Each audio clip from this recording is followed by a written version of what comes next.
Brothers and sisters, yesterday's great feast of the Immaculate Conception has great lessons for us, and I think it ties into our musings for today.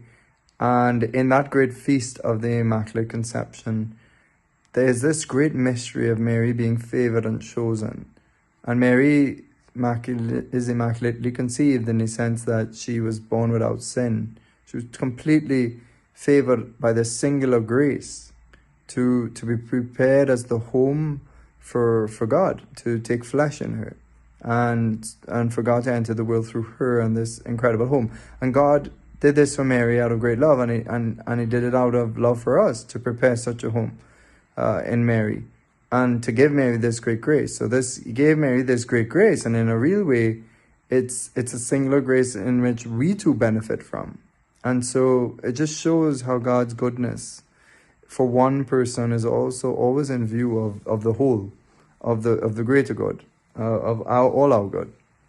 And so, but the thing is that Mary is blessed to be conceived without sin, and she's blessed to have this amazing privilege of being the vessel by which God would become human and become one of us. And it's because God was attracted to Mary's nothingness, her lowliness. She says that in her Magnificat, that because she's so humble, because the Lord looked on her lowliness. And so what does that mean? Is that just nice words from Mary? Is she just being merely humble? No, there's a profound truth there, that really God, so in love with Mary, with the idea of Our Lady, gives her this amazing privilege, and that sees in her nothingness, her lowliness, because there was nothing that Mary had or possessed to convince God to do this for her. It was just all gift. It's all grace. There's nothing in our lives, and this is a very startling thing, because often our psychology works the opposite way, but there's nothing in my life, there's nothing I can do to win God's love.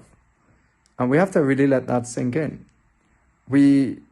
God just loves us. Now, does that mean we just sit back and do nothing? No, because if we truly are in love with God and we want to become saints and we want to be saved, we respond to that love. But even that response to that love is grace. It's His work, and so we can resist it. But we have to be open. So these gifts in our life, these virtues that we have, they're all signs of God at work in our life. They're gifts. They're not things that win God's love, but rather because of our misery and our nothingness, or that God wanted to endow us with gifts and graces and virtues. So it's our lowliness that attracts God, really. And this is very important, because God is attracted to our misery. We have to be convinced of that.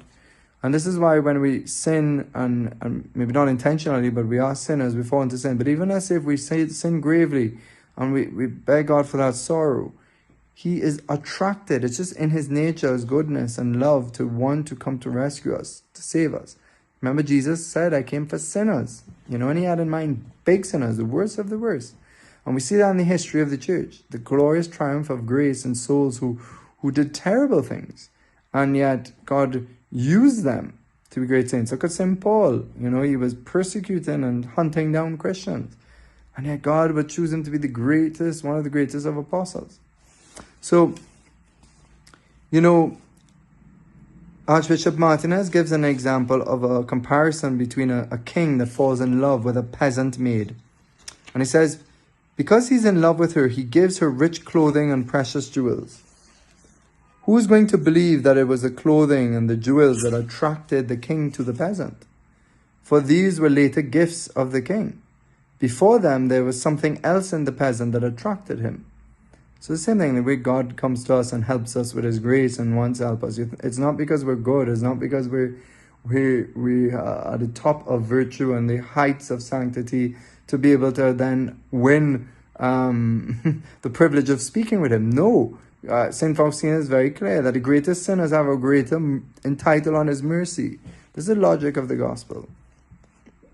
So he goes on, similarly, the spiritual clothing and jewels in our souls, with which He Himself has made us resplendent, could not attract our Lord, since all this is a gift of his love.